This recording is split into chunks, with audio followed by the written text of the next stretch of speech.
यशपी Shukla educate में एक बार फिर आप सारे लोगों का हृदय की अनंत गहराइयों से तहे दिल से स्वागत करता हूं। आप सारे लोग ऑनलाइन आ जाएं और देखें। आज का जो टॉपिक है वो टॉपिक उसी के आगे है, विकास की अवधारणा के आगे विकास के सामान्य सिद्धांत की मैं बात करूंगा कि विकास के संदर्भ में कौन कौन से सामान्य सिद्धांत हैं जिनका हम अध्ययन करते हैं मनोविज्ञान में। तो आइए हम सारे लोग देखते हैं कि विकास के सामान्य सिद्धांत क्या हैं। जब भी बात की जाए सामान्य सिद्धांत की तो आप कभी कंफ्यूज मत होइएगा कि विकास के सामान्य सिद्धांत किसने दिए हैं। तो याद रखिएगा, सामान्य सिद्धांत वे होते हैं जो सभी परिस्थितियों में सभी व्यक्तियों के लिए एक समान रूप से लागू होते हैं, एक समान रूप से मान्य होते हैं। अर्थात सामान्य सिद्धांत वे होते हैं जिनका सामान्यीकरण जनरलाइजेशन किया जा सकता है। इसलिए याद रखिएगा, विविध प्रकार के प्रयोगों और प्रेक्षणों के द्वारा जो एक सामान्य सिद्धांत बनाया जाता है जो सभी लोगों के लिए एक समान होता है, वही कहलाता है क्या? सामान्य सिद्धांत। तो सामान्य सिद्धांत का प्रतिपादन कोई नहीं किया, बल्कि ये वे सिद्धांत होते हैं जो सभी व्यक्तियों के लिए एक समान रूप से लागू होते हैं, एक समान रूप से प्रभावी होते हैं। तो आज का पहला सिद्धांत, सामान्य सिद्धांत विकास का, जिसे हम बोलते हैं परमार्जितता का सिद्धांत।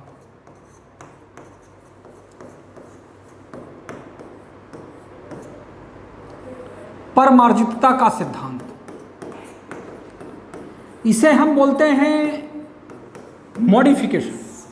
ध्यान देने वाली बात क्या है? ध्यान देने वाली बात यह है कि बहुत सारे लोग परिमार्जन को परिवर्तन समझ लेते हैं, लेकिन याद रखिएगा, परिमार्जन और परिवर्तन दो अलग अलग प्रक्रियाएं हैं।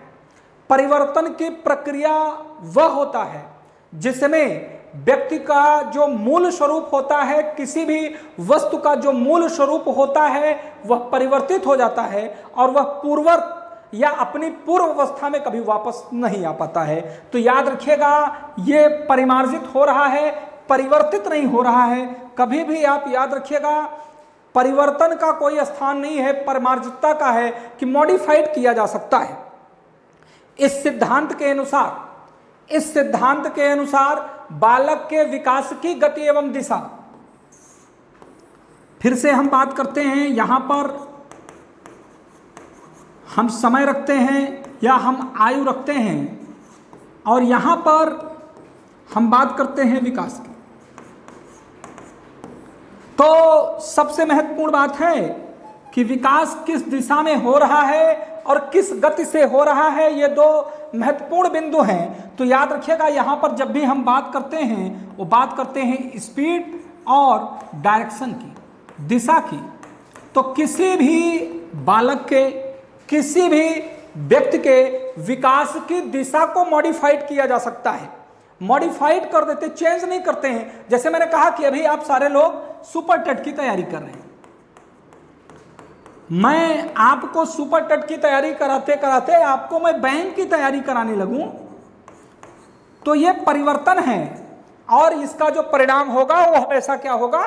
निगेटिव होगा। लेकिन हम आपको सुपर टेट की तैयारी के साथ साथ यूपी टेट की भी तैयारी करा दें, हम आपको सी टेट की भी तैयारी करा दें, तो ये क्या है? परिमार्जन है। अर्थात परिमार्जन के द्वारा विकास की दिशा को आगे बढ़ाया जाता है, या आप कह सकते हैं कि परिमार्जन के द्वारा हम विकास को सुदृढ़ बनाते हैं, विकास को दृढ़ बनाते हैं, विकास को आगे की ओर ले जाते हैं। यही क्या है? परिमार्जन का सिद्धांत। शिक्षा वह माध्यम है, एजुकेशन वह माध्यम है, शिक्षा वह तरीका है जिससे किसी भी व्यक्ति के विकास की दिशा को अग्रसर किया जा सकता है, किसी भी व्यक्ति के व्यक्तित्व को परिमार्जित किया जा सकता है, किसी भी व्यक्ति के विकास को परिमार्जित किया जा सकता है। शिक्षा ही एक सर्वोत्तम माध्यम है, सबसे अच्छा माध्यम है जिससे हम व्यक्ति के विकास की दिशा को परिमार्जित कर सकते हैं। याद रखिएगा, चाहे वो शिक्षक हो, चाहे वो कोई भी परामर्शदाता हो, हर एक व्यक्ति का यह दायित्व है कि वह हमेशा परिमार्जन करे, परिवर्तन की कोशिश न करे। अगर कोई आपसे ये कहता है कि मैं परिवर्तित कर दूंगा, मेरे पढ़ाने से तुम बदल जाओगे, तो समझ रखिएगा कि जब बदलने की बात करेगा तो आपके मूल अस्तित्व को समाप्त कर देगा, मूल को समाप्त कर देगा, आपका अपना अस्तित्व तो नहीं रह जाएगा। लेकिन जब कहते नहीं मेरे पढ़ाने से आप में परिमार्जन होगा, आपके व्यवहार में परिवर्तन होगा, आपके ज्ञान में परिमार्जन होगा, तो इसका परिणाम हमेशा सदैव सुखद होगा और आप आगे की ओर बढ़ेंगे। ये कौन सा है सिद्धांत? परिमार्जन। फिर से याद रखिएगा, परिमार्जन संभव है, परिवर्तन नहीं संभव है। परिवर्तन करते हैं तो क्या हो जाएगा? ऋणात्मक हो जाएगा, नुकसानदायक हो जाएगा। तो ये आपका पहला सामान्य सिद्धांत था। अब हम बात करते हैं दूसरे सामान्य सिद्धांत की, जिसे हम कहते हैं निरंतरता का सिद्धांत।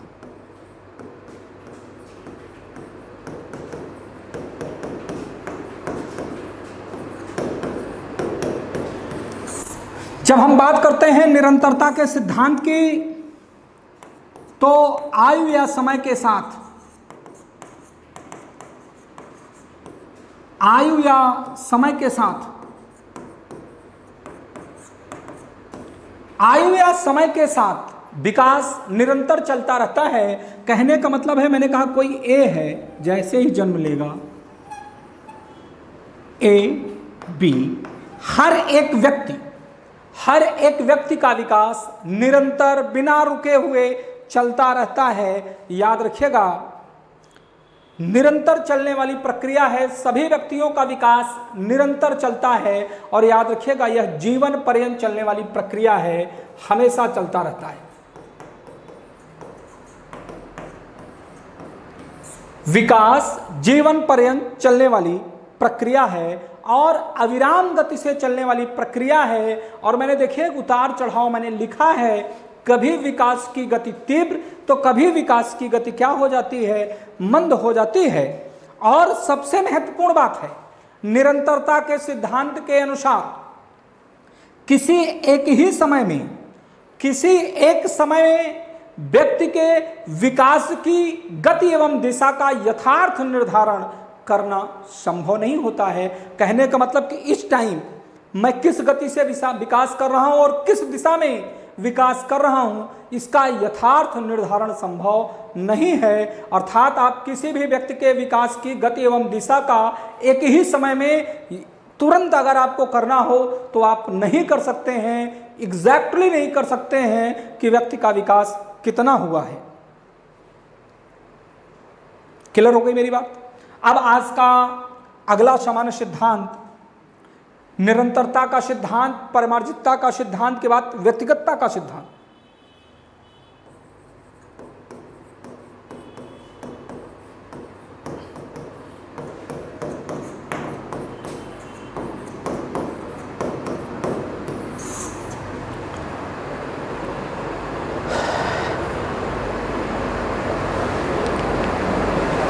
देखिए, इंडिविजुअलिटी, व्यक्तिगतता का बात करते हैं कि प्रत्येक व्यक्ति के विकास में, प्रत्येक व्यक्ति के विकास में व्यक्तिगतता का भाव निहित होता है।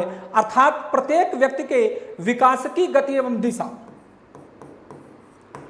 प्रत्येक व्यक्ति के विकास की गति एवं दिशा क्या होती है?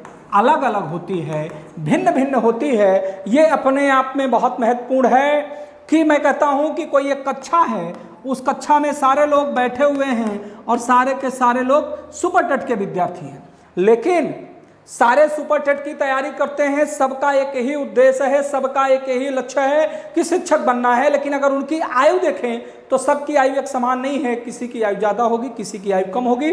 जिसकी आयु कम है इसका मतलब उसके विकास की गति तेज है, और जिसकी आयु ज़्यादा है इसका मतलब उसके विकास की गति क्या है? धीमी है।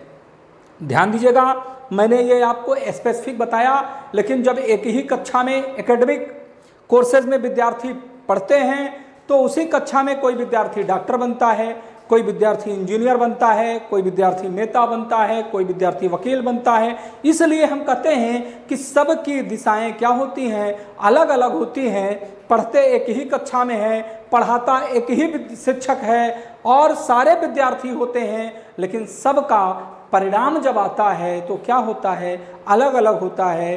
तो व्यक्तिगतता का सिद्धांत ये कहता है कि प्रत्येक व्यक्ति के विकास की गति एवं दिशा अलग अलग होती है, भिन्न भिन्न होती है, तो आप किसी भी बालक के विकास को किसी दूसरे बालक के विकास से कंपेयर नहीं करेंगे, क्योंकि सबका अपना विकास होता है और सबका अपना विकास अद्वितीय होता है, अपने आप में यूनिक होता है, अद्वितीय होता है, यूनिक होता है।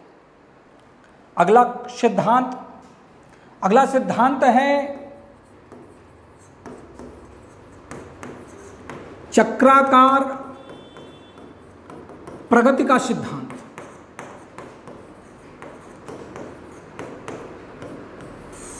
चक्राकार प्रगति का सिद्धांत क्या कहता है, ये हम देखते हैं। चक्राकार प्रगति के सिद्धांत के अनुसार यहां पर ये मैंने लिखा आयु या समय,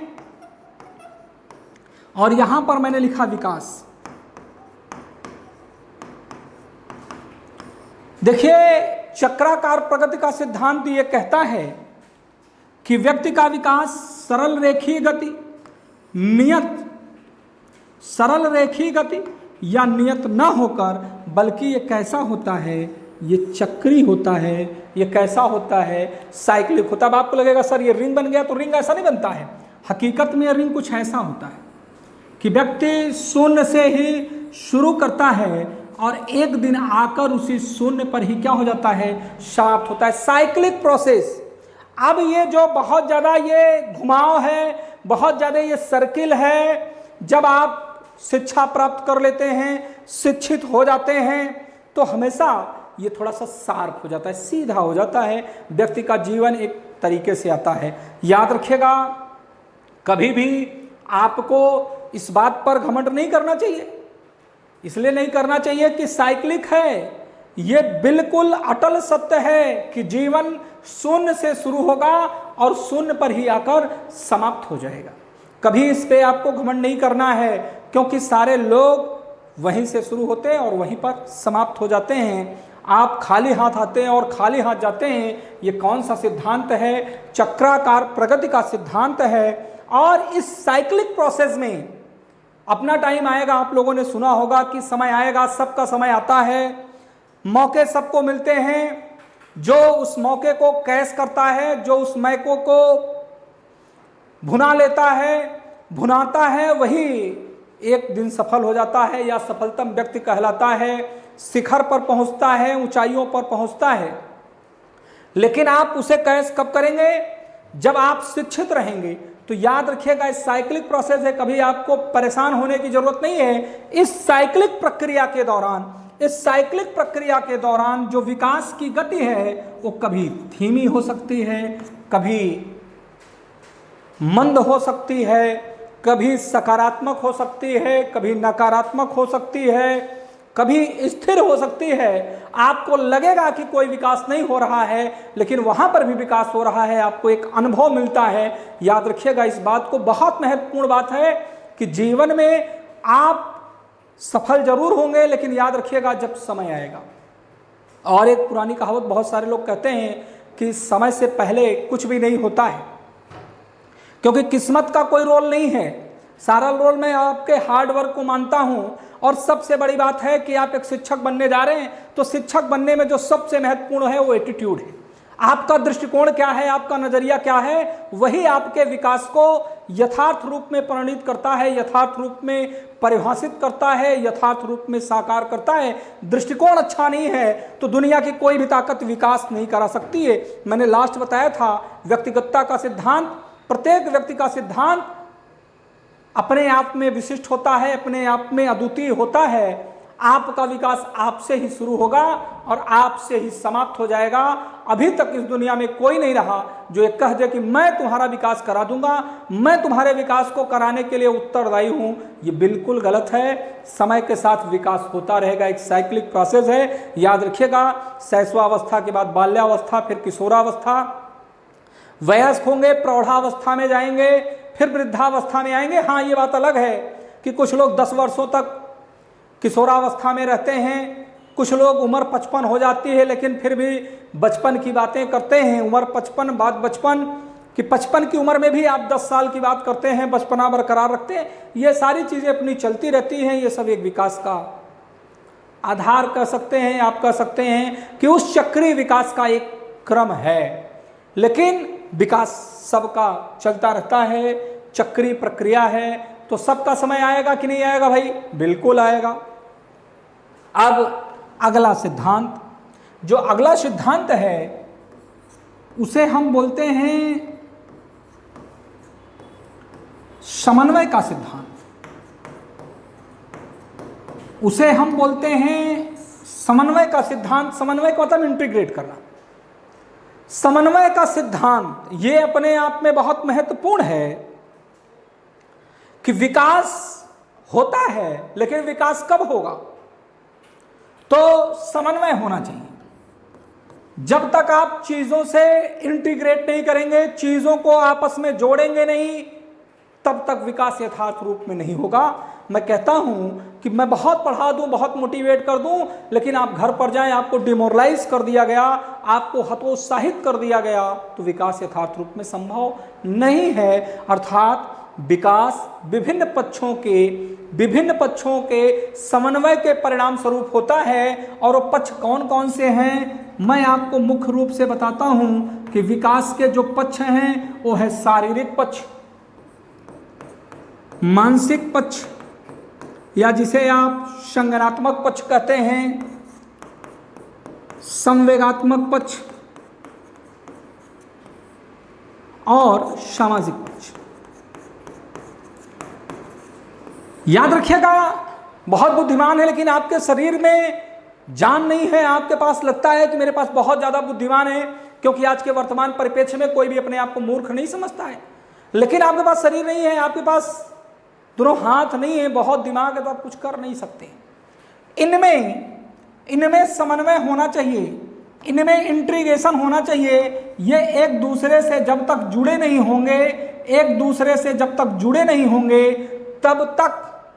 तब तक विकास नहीं होगा। याद रखिएगा, हम बहुत पढ़ लेते हैं, लेकिन हमारे यहाँ का जो सामाजिक परिवेश है, कहीं ना कहीं बहुत सारे बच्चे ऐसे होते हैं, बहुत सारे विद्यार्थी ऐसे होते हैं जो सामाजिक रूप से पिछड़ जाते हैं। क्योंकि हमारे यहाँ का जो समाज है, जब तक उनको कुछ दिखाई नहीं देता तब तक समझ में नहीं आता। बच्चा कितना भी पढ़ ले, नौकरी मिल जाए तो विकास हो गया, या तो शादी हो जाए, छोकरी मिल जाए तो विकास है, उसके पहले तो विकास नहीं है। वो बताते हैं, लड़का पीसीएस की तैयारी करने लगा तो चौराहे पे जब उतरता है तो पहले कहेंगे वाह देखा कलेक्टर साहब आ गए।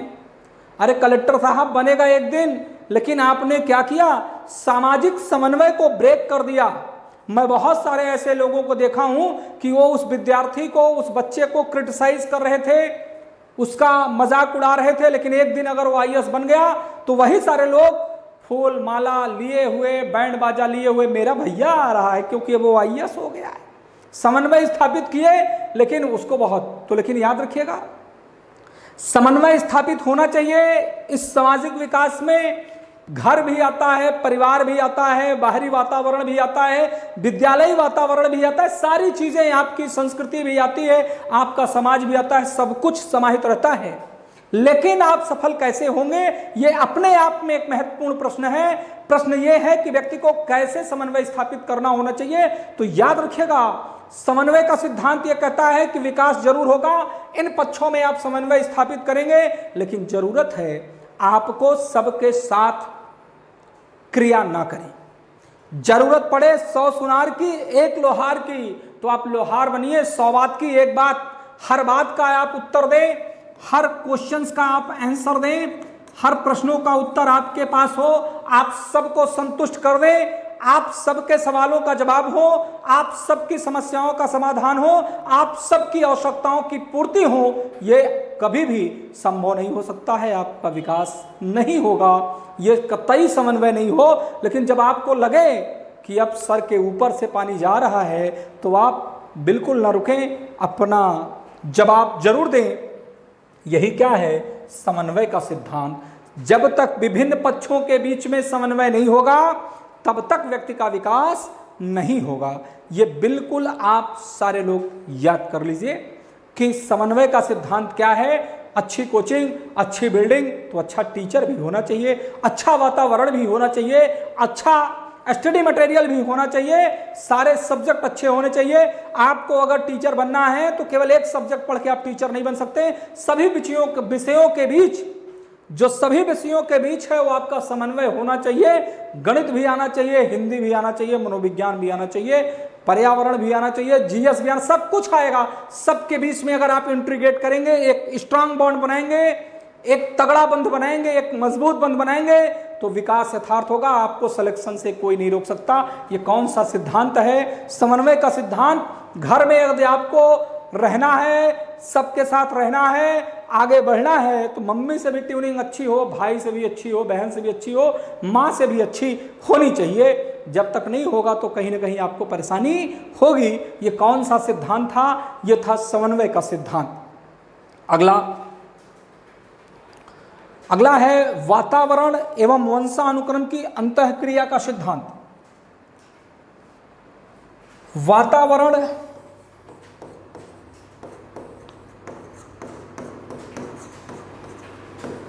एवं वंशानुक्रम की अंतःक्रिया का सिद्धांत।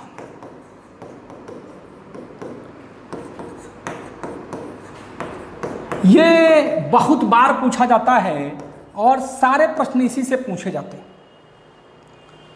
बहुत सारे लोग कहते हैं कि नहीं वंशानुक्रम का होना जरूरी है, बहुत सारे लोग कहते हैं ही नहीं बच्चों के विकास के लिए वातावरण का होना जरूरी है। और अभी तक कोई भी मनोवैज्ञानिक ऐसा नहीं हुआ, कोई भी वैज्ञानिक ऐसा नहीं हुआ, कोई भी व्यक्ति ऐसा नहीं हुआ जो बता दे कि किसी भी व्यक्ति के विकास के लिए ज्यादा महत्वपूर्ण कौन है, वातावरण या वंशानुक्रम। याद रखिएगा, अभी तक यह प्रमाणित नहीं किया जा सका है कि किसी भी व्यक्ति के विकास के लिए कौन अधिक महत्वपूर्ण है। तो आप हमेशा जानेंगे कि दोनों अधिक महत्वपूर्ण हैं, दोनों अधिक महत्वपूर्ण हैं, डिफरेंशिएट नहीं कर सकते हैं, अलग नहीं कर सकते हैं, दोनों महत्वपूर्ण हैं। वंशानुक्रम के बिना वातावरण नहीं है और वातावरण के बिना वंशानुक्रम नहीं है। बहुत अच्छे घर में पैदा हो गए, बहुत अच्छा वातावरण मिला, लेकिन आपको आइसोलेट कर दिया गया, आपको एक ऐसे सिस्टम में रख दिया गया जिससे आपके किसी का कोई संपर्क ना हो, तो विकास नहीं होगा। तो याद रखिएगा, वंशानुक्रम और विकास दोनों आवश्यक हैं, दोनों जरूरी हैं। ये अंतःक्रिया है, अंतःक्रिया का मतलब ही है गुणात्मक। कई बार पूछा गया है कि वातावरण एवं वंशानुक्रम के परिणाम स्वरूप होने वाला विकास होता है कैसा? गुणात्मक होता है। और सबसे बड़ी बात यह है कि अब इस वातावरण और वंशानुक्रम का इंपॉर्टेंस क्या है? तो याद रखिएगा, वंशानुक्रम यह निर्धारित करता है कि बालक में किस सीमा तक विकास संभव है, अर्थात लिमिट्स ऑफ डेवलपमेंट, सीमा का निर्धारण। आप कितनी ऊंचाइयों तक जाएंगे और उन ऊंचाइयों का निर्धारण आपकी पिछली 3 पीढ़ियों से किया जाता है। ये आप सारे लोग ग्रेगर जॉन मेंडल के जेनेटिक्स के जो नियम हैं, उन नियमों को आप लोगों ने पढ़ा होगा, उसमें ये बताया गया है। तो वंशानुक्रम बालक के विकास की सीमा का निर्धारण करते हैं। क्लियर हो गई बात? किस सीमा तक विकास संभव है, ये कितनी ऊंचाइयों तक जा सकता है, इसकी उड़ान कहां तक है, ये आपको वंशानुक्रम से मिलता है। किससे मिलता है भैया? वंशानुक्रम से मिलता है। इस बात का आप सारे लोग ख्याल रखिएगा। सीमा का निर्धारण किसके द्वारा होता है? वंशानुक्रम के द्वारा होता है। और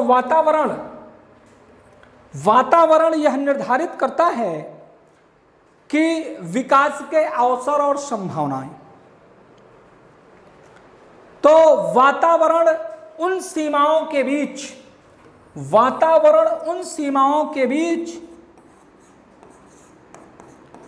अवसर एवं संभावनाओं को तलाशता है, संभावनाओं को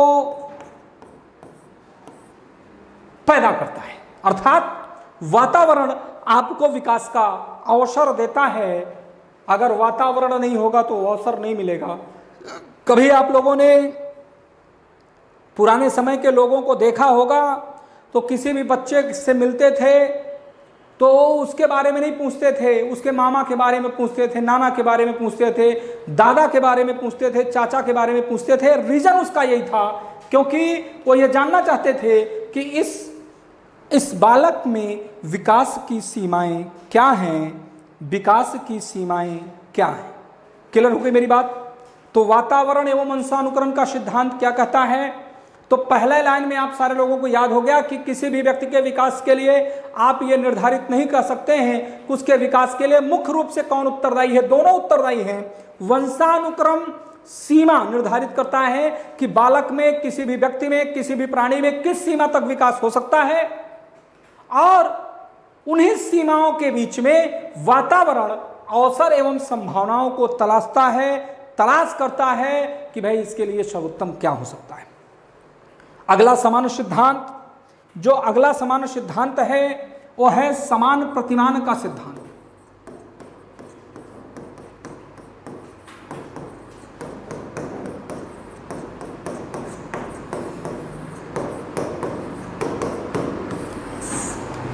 समान प्रतिमान का सिद्धांत यह कहता है कि कोई भी होमोसेपियंस मनुष्य की मैं बात कर रहा हूं, वो चाहे पैदा हो जाए पाकिस्तान में, चाहे पैदा हो जाए अमेरिका में, चाहे पैदा हो जाए हिंदुस्तान में, अर्थात संसार के विभिन्न भागों में किसी भी बच्चे के विकास का प्रतिमान एक समान होगा। मेरे भी हाथ में कितनी अंगुलियां हैं? 5। और आपके भी हाथ में कितनी अंगुलियां हैं? 5। और जो अमेरिका में पैदा हुआ है कितनी अंगुलियां हैं? 5। बराक ओबामा का भी बच्चा होगा तो 5 अंगुलियां, और ट्रंप का भी लड़का होगा तो कितनी अंगुलियां?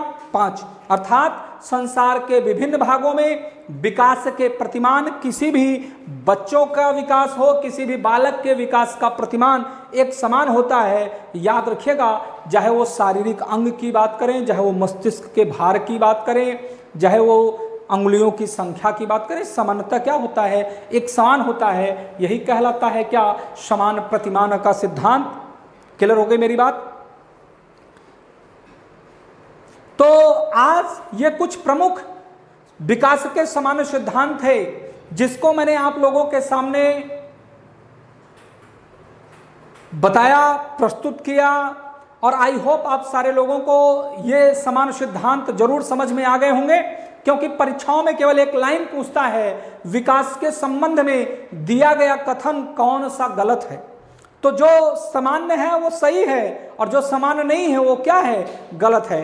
तो एसपी शुक्ला एजुकेट में आपको आज की क्लास कैसे लगी ये आप बताना कमेंट्स के थ्रू बिल्कुल ना भूलें। सारे के सारे लोग वीडियो को लाइक करें, सब्सक्राइब करें, शेयर करें, ज़्यादा से ज़्यादा शेयर करें, क्योंकि अगली क्लास में आप सारे लोगों को पढ़ाया जाएगा संज्ञानात्मक विकास का सिद्धांत। जीन पियाजे, जेरोम ब्रूनर के सिद्धांत को मैं फिर लेके आपके सामने उपस्थित हूँगा कल की क्लास में। तो सारे के सारे लोग हमारे साथ जुड़े रहें, बने रहें, घर में रहें, सुरक्षित रहें, और हमारे चैनल को देखते रहें, लाइक करते रहें। बहुत बहुत धन्यवाद।